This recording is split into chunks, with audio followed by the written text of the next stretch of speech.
बस्ता शिक्षा विभाग अजब नीति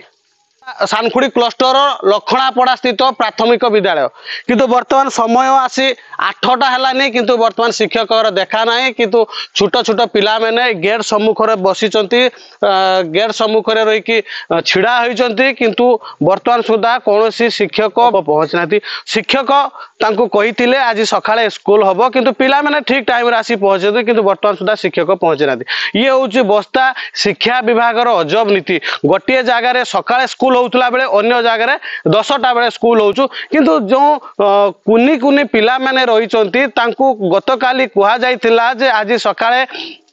स्कूल हम किंतु वर्तमान सुधा शिक्षक बा शिक्षयित्री वर्तमान सुधा स्कूल को आसी नाती कि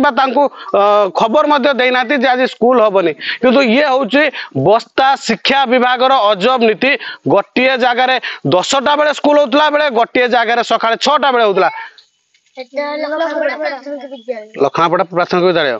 तुम आज सकाळ आसे स्कूल गेट खुला है तुमको काली आसिया पई कहितले सर तो स्कूल के जन सर अछंती हमर जने सर जने हो देखि सकाळ आस्ते कहितले देखि वर्तमान सुधा गेट खुला है तुम धानु देखि सब बाहर बसो किस करिवो हम जानि एरक रहिबो तुम सब जे हातर गछ धरछ गछ के आंते कहितला सार आंते कहितले देखि सारे तुझे आसी ना सार तुमको किसी खबर भी देना तुम एत अस ना छुआ आसबे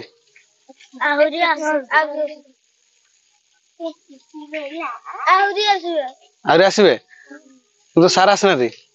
ये हूँ बस्ता शिक्षा विभाग पारिबा पढ़िया प्रश्न देखा जाऊ किभली सरकार एप्रति क्यों दृष्टि दौरान कौन कार्यानुष्ठान ग्रहण करा जिला बस्तारू राजेश कुमार गिरी महिमा टीवी।